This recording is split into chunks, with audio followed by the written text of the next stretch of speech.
Seizure of Serbian land and genocide against Serbs.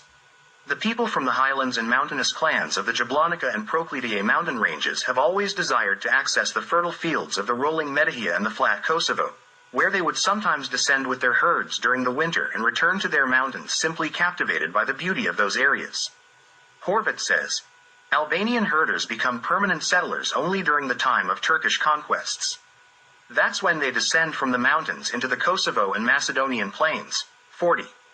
Page 29. Albanian tribes advance in 4 directions: Malizers, Dukajini, Shkumbin, and the Tosk direction. The Malizers advance into Metahija on one side and into the valleys of the Upper Lim and Plava, especially the Clementi, on the other, and into the Upper Ibar Valley between Rozahe and Ribarici, all the way to Novi Pazar and Shanika. The Dukajini current includes the population around the Drim River with the Mariditi and the population from the Mahe and Laria regions. This current reached furthest east into the South Morava Valley.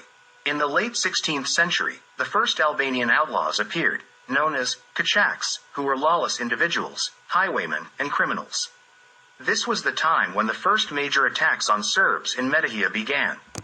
By the late 17th century, there was a real invasion of Albanian tribes into Serbian territories, which changed the ethnic composition of Kosovo and Metahija, which were predominantly inhabited by Serbs until then. Professor Alex Dragnic, an American of Serbian descent, talks about these events. At that time, the Serbian people, especially those from the old Serbia, rarely, and only in exceptionally difficult circumstances, abandoned their faith. Albanians, living far from transportation lines and cultural centers, resided in highland pastures in remote Malisar and Meridit mountains. Just like today, this was then the most inaccessible and least known part of Europe. It was difficult to deeply implant the Christian faith in such a nomadic population, which roamed from pasture to pasture most of the year and rarely had permanent settlements. Because of this, as soon as Albanian tribes descended into the low-lying and fertile valleys of Old Serbia, they readily converted to Islam en masse. By doing so, they, as royal sons, became masters of the situation, especially because the Turkish authorities, for prominent political reasons, did not prevent them from committing various acts of violence. 15. Page 38. In 1690, the Pek Pasha relocated and resettled the population of northern Albania to the fields of Serbia, forcing Albanian peasants to convert to Islam. This resulted in the spread of Albanians throughout Kosovo. 22. Page 6. After the Serbian uprising in 1689, the Turks carried out reprisals in which the perpetrators were Albanians. At that time, a great massacre of the Serbian population around Pek, Jakovica, Vusadern, Trepka, and Pristina occurred, resulting in the destruction of numerous Serbian villages. The destruction of Serbian villages continued even after 1739. During the period between these two uprisings, 1689 and 1738, within just 40 years, the ethnic boundary of Albanians was shifted about 200 kilometers into Serbian territory. The ethnic composition of Kosovo and Metahija, where Serbs had been the majority, changed at the end of the 17th and the beginning of the 18th century. During the war between Austria and the Ottoman Empire in 1679, Serbs led by the Patriarch rose up in arms and fought on the side of Austria. The Turks emerged victorious in this war and, after the withdrawal of the Austrian army, sought revenge against the Serbian population, which had been preparing to mass migrate north across the Danube, although Emperor Leopold had called upon them to stay in their homeland and resist again when the opportunity arose. But this was no longer a vengeful act of the victorious, it was a pogrom against the Serbs. Villages around Pristina, Trepka, and Vusadern were nearly emptied, with people killed or fleeing in all directions. According to some records, several hundred settlements were destroyed in Kosovo and Metahija, and some were burned. Monasteries were looted, their treasuries plundered, and old documents and works of medieval Serbian literature were destroyed. 39. Page 8. In 1690, Patriarch Arseni III Charnojevic, along with 37,000 families, around 200,000 souls, left Kosovo and Metahija and sought refuge in Austria. One participant in these events, teacher Stefan of Ravanica, left this record. In that war, there was great plundering and dispersal of the Christian race, and the devastation of all Serbian land, towns, villages, and monasteries were emptied or burned down, such as our Ravanica monastery. Another source states, the reprisal against the unbelieving subjects lasted for 3 months without any intervention from the Porte. Those killed included participants in the war, as well as others. Turks, Tatars, and even Albanians who joined them went after them with sharpened swords. Adult men, women, and children were killed. When Austria launched another attack against the Ottoman Empire in 1736, the Serbs rose in revolt under Patriarch Arseni IV. In this war too, they had no protection, so the Serbs had to migrate once again to escape Turkish violence. Another significant migration of Serbs from Kosovo and Metohija occurred in 1737, during the time of Patriarch Arseni IV Ivanović Shekabenta, after the Second Major Austro-Turkish War. Regarding this migration, we provide a contemporary testimony, a record from Peck in 1737, which states, in the year of our Lord 1737, there was a great commotion when the Germans took Niš. Afterward, a pasha named Kupriliolu came and took Niš again. Then, the Serbian Patriarch, Lord Kir Arseni IV, fled. Oh, how the Christian people suffered then, what hardship they endured. It is not possible to write about it in these times, out of fear of the Turks. Kosovo was also captured then. What more can I say? There has never been such a time since the days of Diocletian. Written by Petar Andrejić, 42, page 29. It was during this time that the massive migration of Albanians from present-day Albania to Kosovo began, which continued until around 1840. Academician Atanasi Jirasovic believes that the Albanian settlement in Kosovo caused a significant ethnic disturbance in it, turning a nearly pure Serbian region, with a few Roma and Turks in the towns, into a Serbian-Albanian region. 39, page 9. Even after these great migrations, despite all the exterminations and migrations, the Serbian population in Kosovo and Metohija and throughout the entire territory of Old Serbia remained in the vast majority. Until the mid-18th century, Kosovo and Metohija were still homogeneous Serbian regions, densely populated Serbian lands. However, in the first decades of the 18th century, Albanians began to descend in large numbers from their mountains into the fertile regions of Metohija and Kosovo, forming well-known bands infamous for their crimes or voluntarily joining as janissaries, gaining special privileges from the Ottomans, and then plundering and capturing Serbian villages, churches, and monasteries, before settling in these areas. Some of these Albanians also converted to Roman Catholicism and were later Islamized after settling in Kosovo and Metohija. This is how we know when certain villages or entire regions of Kosovo and Metohija were occupied by Albanians, while the indigenous Serbian Christian population was forcibly Islamized and later Albanized. As an example, we can mention the settlement of Albanians in Bajgora and Shalja, east of Mitrovica, branches of Kapanik. Only in the 18th century, and most of them were originally Catholics from Malaysia Shale, and thus brought this name to this previously Serbian region, but they were quickly Islamized, which gave them privileges. 42, page 28. Albanian writer Sinan Hassani provides this explanation for the Albanian invasion of Kosovo and Metohija. In the devastated area, the ethnic composition of the population rapidly changed, especially in Kosovo. Due to harsh living conditions, Albanians, mountain people, and shepherds, intensified their migration towards South Morava, Lab, and Macedonia, where there had already been some of them. The Malaysia Merdita tribes played a special role in this. These tribes are of Sipka origin and Catholic faith. However, it is undeniable that this settlement was also part of Turkish policy. Without that policy, how and from where would the Circassians, whose fate history has played with so mercilessly, have come to this distant part of Kosovo? 39. Page 9. Joseph Swayan refers to Kosovo and Metohija, citing Lord Fitzmaurice. Without a doubt, this district was mostly inhabited by Serbs even at the end of the 17th century, and it was part of the old Serbian kingdom. 6. Page 3. Archbishop of Bar Vincentius Zamajevic, 1670–1745, in a report from 1707 to the Roman Curia describes Serbia. He refers to Serbia as the land where the following cities exist: Skopje, Prokoplje, Novo Brdo, Pristina, Trepka, Prizren, Pek, Kakanik, Titovo, Janjevo, Vucetern, Mitrovica, Dikovica, and Novi Pazar. For Zamajevic, just like for Bitzi, 100 years earlier, the border between Serbia and Albania runs along the Drim River.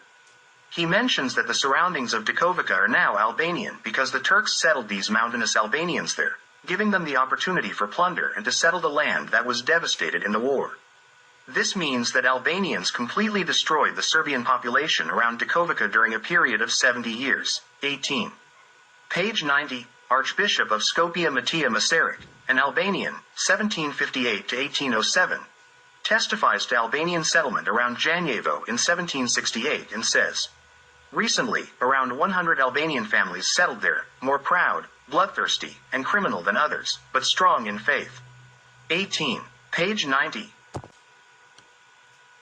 Archbishop Matija Mesaric testifies to the continuous forced settlement of Albanians throughout Serbia, the persecution and killing of Serbs, and the confiscation of Serbian property in his reports from 1760, 1764, 1772, and 1800. He explains it as follows. Since Serbia is a very fertile land, many Catholic Albanian families from mountainous regions constantly settle there. Once converted, they become the greatest enemies of the Christian population, including their fellow countrymen. It is precisely the Catholic Albanians who suffer the most from them, which is one of the reasons for the rapid decline in the number of Catholics in Serbia. Nevertheless, Catholic Albanians still remain a significant factor in northern Albania and in the vicinity of Pec, Dukovica, and Prison. During his canonical visitation in 1764, Matija Mesaric found fresh settlements of Catholic Albanians in the vicinity of Dukovica, who had left their mountains due to hunger and settled in the peaceful Metahia region. 18. Page 90. The Albanian population of Rugova was settled in the 18th century, and from 1780 to 1810, they were of the Catholic faith. The Rugova people belonged to the Clementi tribe, who converted to Islam at the beginning of the 18th century. 18. Page 96. A significant wave of forced Islamization in Kosovo and Metahia occurred in the 17th century, precisely during the time when Serbs took up arms to free themselves from Turkish slavery with the help of Austria. The Turks sought revenge on the Serbs by allowing, and even encouraging, Albanians to confiscate Serbian property. This created immense enemies of the Serbs among the Albanians, who, with few exceptions, remained Christians. As the Turks were in constant conflict with various Christian peoples in Europe, they considered the Serbs, also Christians, as their enemies and allowed the Albanians, now Muslims, to commit various acts of violence against the Serbs, plundering property, seizing land, raping women, and killing people. This led to the rapid spread of Albanians across the territory of Serbia and modern Albania. The Serbs had only two choices, either to emigrate, leaving their homes and property to the Albanians, or to change their faith and become like them. All stories of Albanians and their advocates about their more significant share in the population of Kosovo and Metahia before the 17th century are in vain. This can be clearly seen from the Turkish census of 1455. As an example, let's take Drenica, where there were 58 rural settlements with a total of 1,900 houses. Of that number, there were 1,873 Serbian, 10 Albanian, 10 Vlach, 4 Armenian, and 3 Greek houses. Here is evidence of how they settled there. In 1702, Hudrverdi Pasha Hasanbegovic sent a report from Pec to the port in Constantinople, stating that the majority of Albanians in Metahia had converted to Islam and requested a firman, official decree, to grant them land to live on. In response, the port stated that the new Muslims could settle wherever they wished in the deserted districts of the Vusadern Sanjak administrative region, and that no one could disturb them on their acquired land, and they were allowed to plow and sow.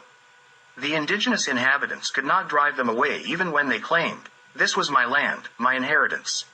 Then, in 1714, mining properties in Kosovo came under attack. However, a significant number of these properties were already owned by Albanian settlers, so the tax collectors were expelled, and no one responded to court summonses. Judges and good people in Pristina, Vusadern, Novo Brdo, and Skopje reported that the mentioned Albanians, instead of fulfilling their obligations, break into the houses of Serbian peasants at night, plunder and commit various acts of violence. In the early decades of the 18th century, numerous Albanian clans immigrated from Albania and scattered across the regions of Central Balkans. The War of 1737 to 1739 and the Serbian uprising against Turkish rule caused new incursions of Albanians into the South Slavic lands, as the Turkish army required Albanian assistance. The Albanians knew how to exploit this for their purposes. As soon as the war ended, they began committing various acts of violence, leading to complaints sent not only by Christian subjects but also by the Turks to the Ottoman authorities. In some cities, prominent Turks and the subjects held meetings where appeals were composed to the Sultan. These appeals stated that Albanian newcomers from Arnavutlic commit atrocities against the people, steal livestock, assault the honor of women and daughters, force the subjects to abandon their homes and flee to other regions, and then appropriate their houses and land. The migration movements of the Albanians from Albania followed natural valleys and routes that led to the prison field and fertile Metahia. Then, through Podrima and Drenica, they descended to Kosovo, Lab, and Upper Morava, Kriva Reka, and Izmornik. From there, they spread as privileged Muslims within the Ottoman Empire in various directions in southern Serbia. J. Deretic mentioned that the process of suppression and Albanization of the Serbian element was particularly intensive in the areas north of the Sar Mountains and Karadag, especially in Kosovo, Metahia, Drenica, the region around Prizren, and the southern part of the Novi Pazar Sanjak. Then he highlighted the process of this suppression, emphasizing these elements and events. Albanization of these regions was carried out in three ways: by expelling the Serbian population from these ancient Serbian areas, by settling Albanians in purely Serbian regions, and by Albanizing the Serbian population in their ancestral heritage. As noted in academia, Albanian immigrants did not occupy the mentioned Serbian territories as entirely deserted and abandoned by Serbs. Instead, they forcefully settled on them since, as Muslims and supporters of the Ottoman Empire, they enjoyed privileged status. This was the reason why many Serbs from these areas converted to Islam, and they gradually adopted Albanian language, traditional attire, and customs. Marital interconnections and the symbiosis of shared life between Albanized Serbs and Albanian newcomers contributed significantly to this. Some of them still remember their Serbian origin. In the report of Skopje Archbishop Matija Masaryk from 1768, it is stated that recently, 100 Albanian families moved to the vicinity of Dukovica from Albania. The Serbian population resisted this invasion, but due to the strong pressure and their subjugation, vulnerability, and the absence of tribal and fraternal organizations in these areas at the time, they eventually began to yield and retreat before the victorious and privileged Albanians, resettling in neighboring villages and regions where Albanians had not yet settled. Most of the Serbian population from Metahia and Kosovo did not leave their homes in native regions but mostly relocated from the mountainous parts of these areas to lowland regions. Initially, Albanians settled in mountainous areas out of habit, both due to their livestock farming practices and the greater freedom afforded by mountainous regions. Thus, we have a historical reality completely opposite to what might be expected. In the face of the Ottomans, Serbs fled from the plains to the mountains, while in the face of the advancing Albanian conquerors, Serbs abandoned mountainous regions, where Albanian masters began to dominate, and descended to the plains, which Albanians initially avoided. The 17th century was a century of great wars between the Ottoman Empire and Christian states, Austria and Venice. In these wars, the main force of the Venetian army was composed of Serbs from Dalmatia. In Austria, Serbian border guards from the Serbian military Krajina, professional soldiers, were the most formidable element of the Austrian army. Serbs under Ottoman occupation consistently sided with Austria, rose in revolts, and provided volunteers for the Austrian army. This was particularly evident in the war between the Holy League led by Austria and the Ottoman Empire in 1689 to 1690. At that time, Emperor Leopold I called upon Serbs under Ottoman rule to rise in rebellion and facilitate the victory of the Holy League, which they did. After the war, the Ottoman retaliation against the Serbs was brutal. Not only did they allow, but they also invited Albanians to come en masse to Kosovo and Metahia to kill and persecute Serbs and seize Serbian properties. A portion of the Serbs had to emigrate, 37,000 Serbian families, to Austria in 1690, led by their patriarch Arseni Karnojevic. Since then, Albanians began arriving en masse from Albania and settling on the properties of displaced Serbs in Kosovo and Metahia. A similar situation occurred during a new war between Austria and the Ottoman Empire in 1737. On June 18, 1878, a request was sent to the English consul signed by 375 known citizens from the districts of Gunjilane, Skopje, and Tetovo, in which it was stated that a letter had been submitted to the Serbian consul a few weeks earlier, stating that they had always been Serbs and would forever remain Serbs. Furthermore, we have informed His Excellency that the living Serbian population far exceeds the number of Albanian converts in our districts: Ginjilane, Pristina, Skopje, and Tetovo. 16. Page 42. According to de Saint Marie, in 1874, in Old Serbia, there was a total population of about 500,000, of which there were 370,000 Orthodox Christians and 230,000 Muslims. 24. Page 38. Albanians used the Turkish authority by always pretending to be Turks. Parlik heard them swearing in Turkish, Sicam Turk I biri Turkit. 13. Page 2.